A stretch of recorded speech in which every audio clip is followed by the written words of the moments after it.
as well. You can get involved tonight. We're on the Pure West Facebook page and on Instagram as well. Fraser ducked out the studio, and we have been following the England game as well. Fraser, you missed a heck of a goal for England. Let me just I have just seen the replay of it. Yeah. Reece James, of all people, has just scored an absolutely brilliant goal to put England 1-0 up in that. We're going to talk football actually in part 3 of the show tonight, but right now the focus is going to be on Haverfordwest Gymnastics Club, and we are really pleased to have Daisy Griffiths, who is the head coach and manager of a really well established award-winning club here in the county. Hi Daisy, how are you?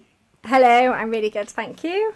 Listen, it's really good to have you with us, and we're going to talk about some of the success you had at the Sport Pembrokeshire Awards and what that meant to you last year. But maybe you could just, for people who are listening and watching in tonight, tell us a bit about Haverfordwest Gymnastics Club. Okay, so Haverfordwest Gymnastics Club is a gymnastics club running out of the Leisure Centre in Haverfordwest. As you say, we are quite a successful gymnastics club now. We have lots of members ranging from the age of 6 months and adult members as well. And then every age and sex and ability from that and through.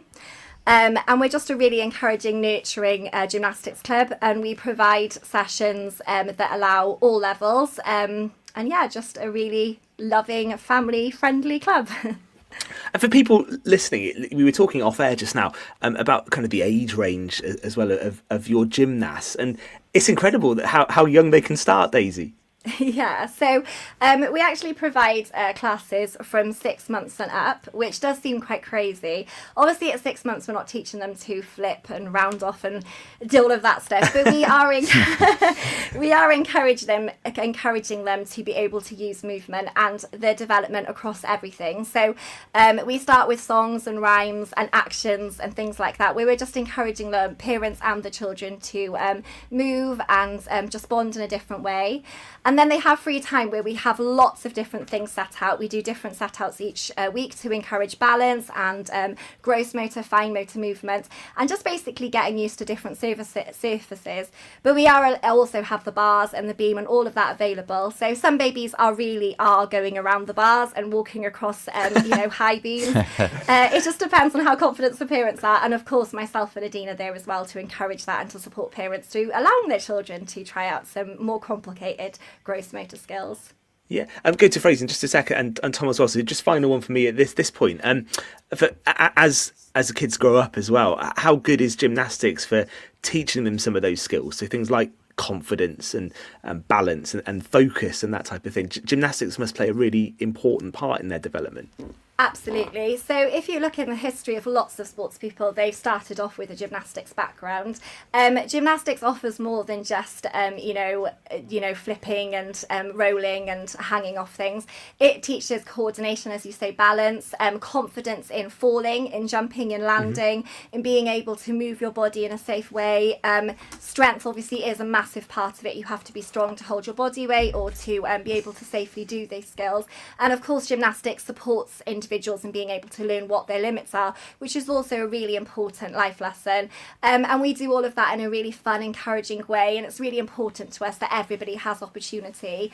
And I think that gives them the confidence going forward then in other sports. So I definitely would encourage anyone who thinks, oh, I don't think gymnastics is for me, I'm not particularly fit or particularly strong or particularly flexible.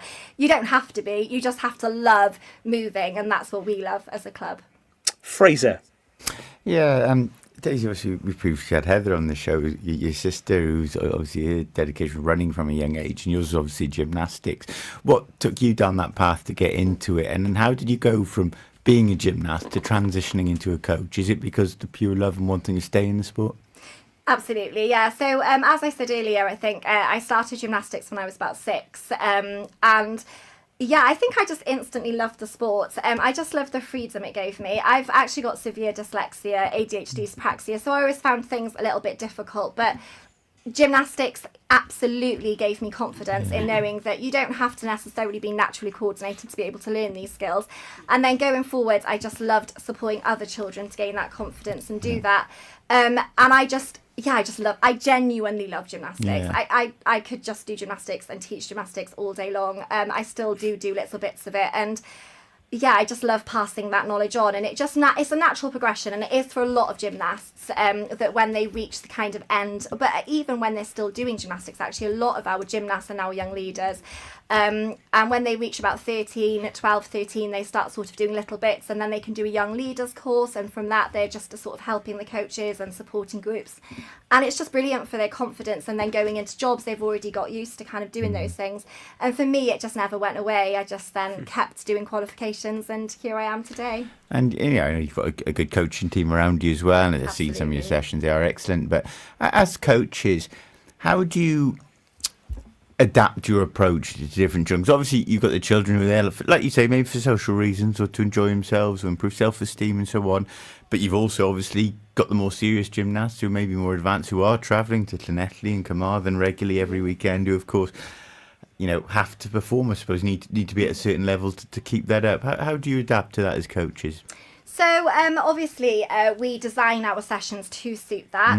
As I say, it's really important to us that we do recognise that. So we do have clear pathways, and that starts from what we call Gym for All, which is sessions where we are kind of encouraging more movement and learning gymnastics in a fun and safe manner, and allowing those gymnasts to go home feeling they've learnt something new, maybe not necessarily the tidiest in the world, but allowing them to learn new skills, progress those skills, and allow them to really enjoy it. For us then, it's about encouraging them and making them feel really valued and excited about their new skill, and go home feeling like, oh, I've really done something new or exciting today, or I've improved that skill.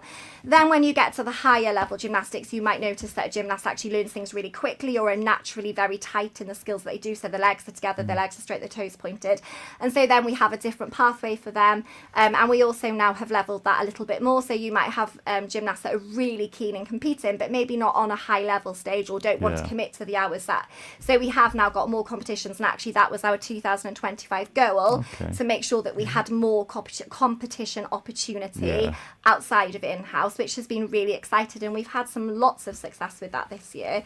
And again, with that, it's about getting them competition ready, but also keeping that fun and enjoyment and trying to keep that pressure low. But even going into higher gymnastics, we try to make sure, because it can be really pressuring for these young girls and boys that are going to these competitions and they feel like they should be winning or getting these trophies and medals. And for us, we want to nurture that. Actually, it's not all about that. It's about those things we talked about earlier, and genuinely coming out of gymnastics and loving it as much as I do, and not looking back and thinking, oh my God, that was such a stressful time of my life. And in terms of promoting the club, and I always wonder this at sports like gymnastics, and unfortunately, it's not something which gets a lot of national exposure. It does tend to be every 4 years, isn't it? And Ben looked to the name there, people like Max Whitlock, and suddenly, people are interested in it, they watch it, they're superstars for 5 minutes, and then a lot of people won't watch it again for another 4 years till the next Olympics, sadly.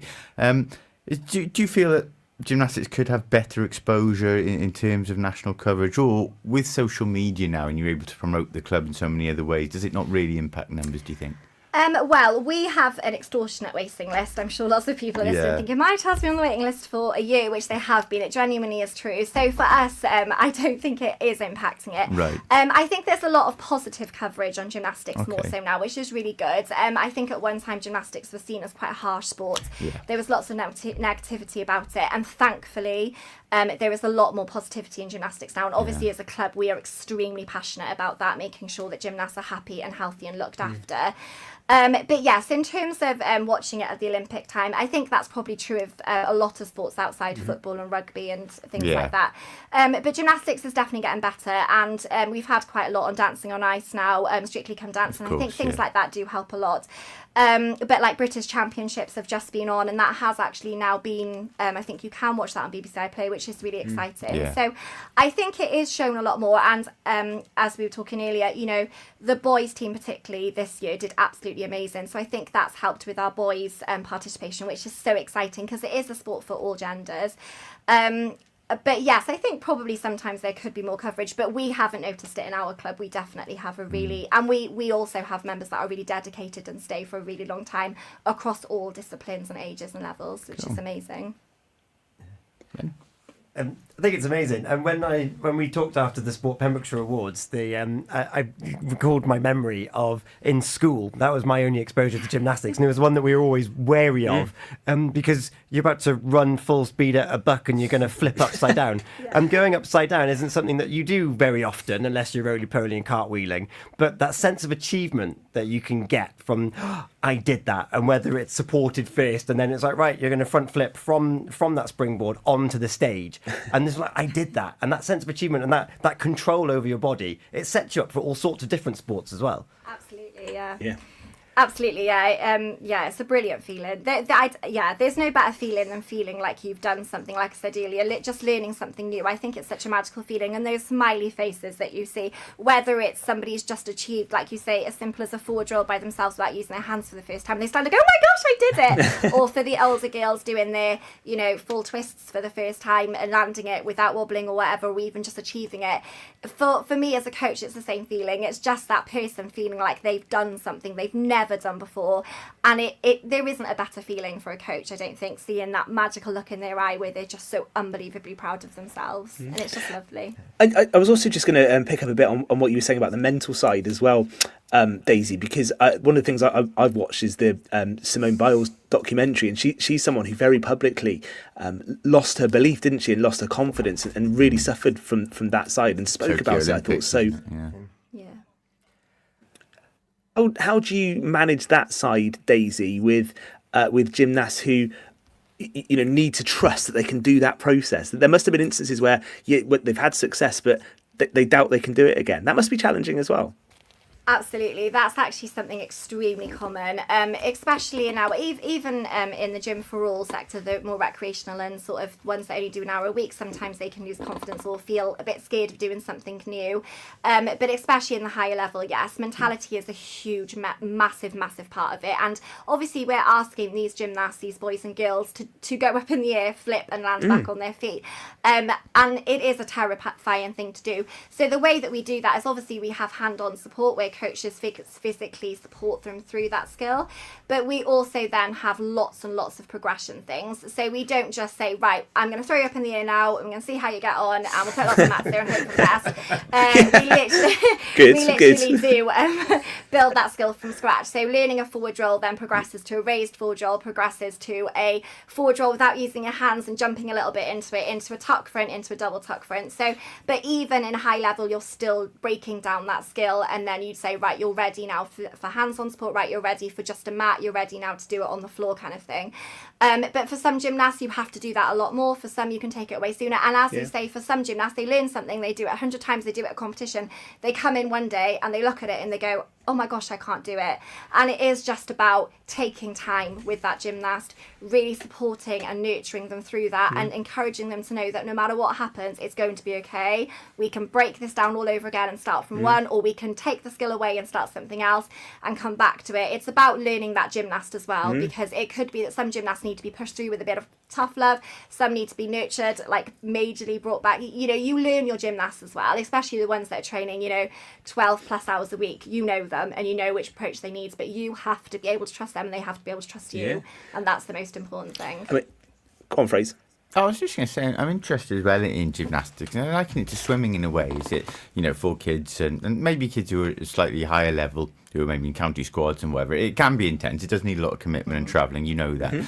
And that goes on throughout their childhood and teenage years. And then you find something in the swimming as well, obviously, when you get to adult age, it tends to stop then. And gymnastics, I think, and it's interesting what you said there, it used to be perceived as a harsh sport, and I don't think it helped, obviously, the ages the girls involved, and you saw some of their treatment in Eastern European countries in Olympics did some quite harsh, which probably put a bit of a false impression of it. But do you find that as well? Do you ever get any examples of people who do go through childhood, teenagers, and become adults, but still carry it on within the club? Because obviously a lot then, university and things, and they drift away, and full-time work and things take over. It does change the game a bit, doesn't it?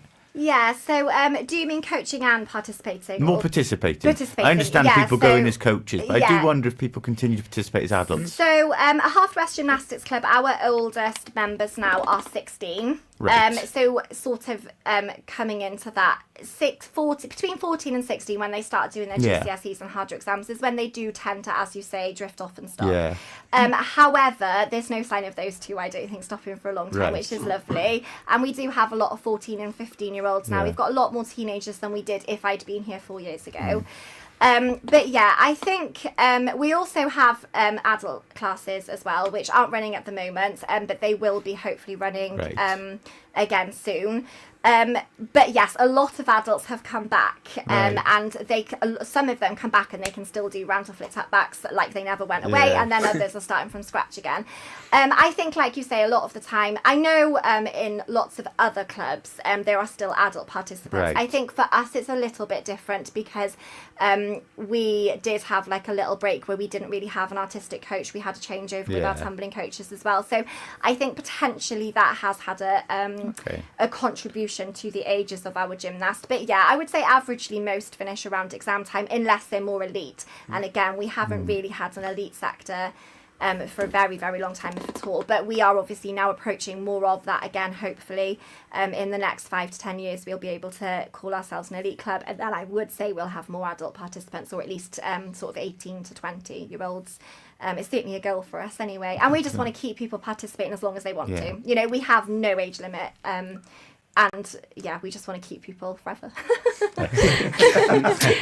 Daisy, last year was a really good one, wasn't it, for Haverfordwest Gymnastics Club? And you were crowned Club of the Year at the Sport Pembrokeshire Awards. What did that mean to you as head coach and manager to get that recognition for the club? Or just so the wheels. It was such a fantastic feeling. We did have an amazing 2024. We had lots of success. We grew the club so much. As Fraser said earlier, we have amazing coaches. We have fabulous gymnasts. And yeah, it was just such an amazing honour and achievement to have all of that recognised. It just felt really special. That's amazing. And actually, there was double success on the night, wasn't there, for the gymnastics club as well? Because you picked up an award in the club organiser section as well. Yeah, so Nadine Turrell, our club organiser, she won that award. Very well deserved. You know, we're very much a team, but she definitely keeps me in check. She's fantastic, and she absolutely 100% deserved it. And yeah, we couldn't believe it when we got Club of the Year. She said to me, "Oh, I won't get organised then because we won't win 2 awards." And I was like, "You don't know that." And then when they said her name, she was so excited. But yeah, she deserved it so much. She definitely did, and so did the club. I mean, as I say, it's not just us. We've got an amazing coaching team, and we wouldn't be able to do any of it without those guys or without our members and the parents. And it wasn't just an award for us, it was an award for every single one of our members and people that come and do our workshops and anybody who's involved. We're just so grateful, and it's what makes us who we are. Go on, Fraser. I'm going to say, how important has it been in the last 15 years to have that base at Haverfordwest Leisure Centre as opposed to moving classes about and looking for a suitable venue, just to be, to be able to have that consistency and of course the venue and the floor spaces. Yeah, we're really lucky. There isn't anywhere, especially in the Haverfordwest area, where you can have a permanent space. So we are so grateful, and they are very accommodating to us.